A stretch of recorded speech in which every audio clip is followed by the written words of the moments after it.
దువ్వడ వాణి శ్రీనివాసుల మధ్య గత 10 రోజులుగా జరుగుతున్నటువంటి వ్యవహారంకు కారణమైన దివ్వల మాధురి అర్ధరాత్రి 2 గంటల సమయంలో దువ్వాడ శ్రీనివాస్ ఇంట్లోకి ప్రవేశించిందని ప్రధానమైన ఆరోపణ వాణి చేస్తున్నారు. అయితే మాధురి మొబైల్ స్విచ్ ఆఫ్ చేసి ఉన్నారని 10 రోజులుగా కనిపించడం లేదని చెప్పడం జరిగింది. శ్రీను గారు ఉన్నటువంటి ఇంట్లోకి ప్రవేశించిందని దువ్వాడ వాణి ప్రధాన ఆరోపణ చేశారు. ఇదే నిజమైతే శ్రీను గారికి ప్రమాదం పొంచి ఉందని ఆవేదన వ్యక్తం చేశారు. అందులో భాగంగా మీడియా సమక్షంలో పోలీసు వారికి విజ్ఞప్తి చేస్తున్నారు. తనకు తన పిల్లలకు శ్రీనివాస్ కు రక్షణ కల్పించమని, మేమున్నామంటూ ఇల్లుని పోలీసు వారు అదుపులోకి తీసుకోవాలని, ఎవరిని లోపలికి అలౌ చేయొద్దని, ఇంటి లోపల ప్రతి రూమును కూడా క్షుణ్ణంగా పోలీసు వారు పరిశీలించాలని విజ్ఞప్తి చేస్తున్నారు. త్వరలో పోలీసు వారికి రాతపూర్వకంగా ఫిర్యాదు చేస్తానని తెలిపారు. మీడియా మిత్రులు కూడా వాస్తవాలు ఉన్నది ఉన్నట్టుగా ప్రచారం చేయాలని విజ్ఞప్తి చేశారు. శ్రీను గారికి ఏమైనా జరిగితే నేను నా పిల్లలు రోడ్డున పడతామని ఆవేదన వ్యక్తం చేశారు. రాత్రి 9-10 గంటలకి మాకు చిన్న అనుమానాలు వచ్చాయండి. ఏదో జరుగుతుంది, సంథింగ్ జరుగుతుందనే నైటే నేను సిఐ గారికి చెప్పడం జరిగింది. సార్ ఏదో నాకు అనుమానం ఉంది, ఇక్కడ ఏదో జరుగుతుంది అనేది, నేనేదో ప్రాబ్లంలో పడుతున్నాను అనేది సిఐ గారికి చెప్పడం జరిగింది. సిఐ గారు మేము చెక్ చేస్తామమ్మా, చూస్తామమ్మా అని చెప్పడం జరిగింది. నాకు తెలిసి దివ్వల మాధురి అనే వ్యక్తి రాత్రి 2 ఈ ఇంట్లోకి ఎంటర్ అవ్వడం జరిగింది అనేది నా అనుమానం అండి. పోలీసులకు కూడా నేను చెప్పడం జరిగింది, దయచేసి ఇంటిని చెక్ చేయండి, ఆవిడ ఇంట్లో ఉందని కూడా నాకు అనుమానాలు ఉన్నాయని కూడా చెప్పడం జరిగింది. ఎందుకనంటే నిన్నటి వరకు మీడియాని అలౌ చేసిన ఆయన ఈ రోజు నుండి ఇంటిలోకి మీడియాని కూడా అలౌ చేయడం లేదు.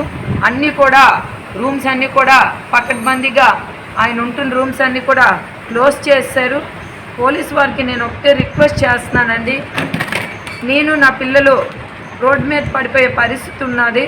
ఎందుకంటే రేపు శ్రీను గారితో మా లైఫ్స్ అన్నీ ముడిపడి ఉన్నాయి. ఆవిడ చాలా దారుణమైన వ్యక్తి, చాలామంది లైఫ్స్తో ఆడుకునే వ్యక్తి.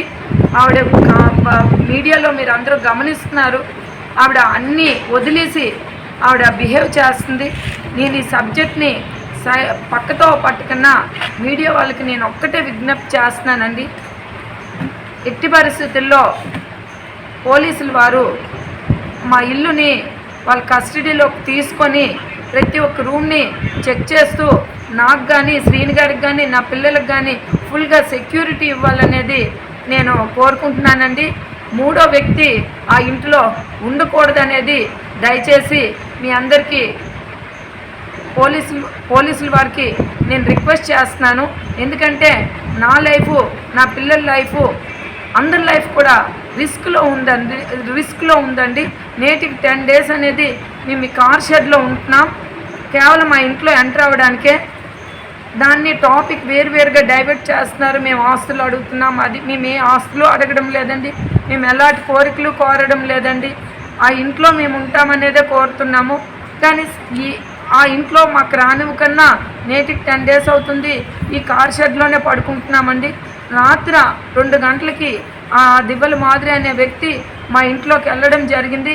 రేపు శ్రీను గారికి ఎట్లాంటి ప్రాబ్లం అయినా రేపు నేను నా పిల్లలు రోడ్డు మీద పడిపోవాల్సి వస్తుంది. కాబట్టి ఎస్పీ గారికి కానీ డిఎస్పీ గారికి కానీ అట్లానే పోలీసు సిఐ గారికి ఎస్ఐ గారికి అందరికీ నా రిక్వెస్ట్ ఒకటే, ఆ ఇల్లుని మాత్రం శ్రీను గారికి కానీ ఆ ఇంటికి కానీ మాకు కానీ ఎట్టి పరిస్థితుల్లో ఎలాంటి హాని కూడా జరగకుండా ప్రొటెక్ట్ చేయాలనేది నేను మీడియా ద్వారా కోరుకుంటున్నానండి.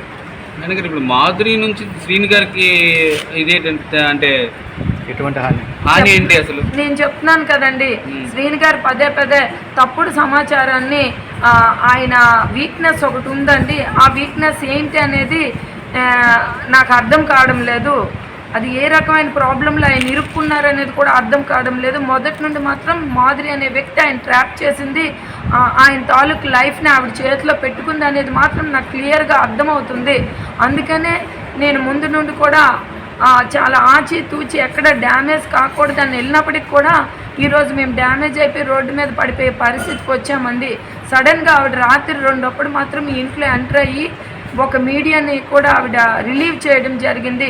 నేను 10 రోజుల పాటు నేను అందుబాటులో ఎవరికి ఉండను, సోషల్ మీడియాకి నా హెల్త్ బాగలేదు అనేది ఒక మీడియా రిలీజ్ చేయడము, ఆవిడ సెల్ కూడా స్విచ్ ఆఫ్ చేయడం కూడా జరిగింది.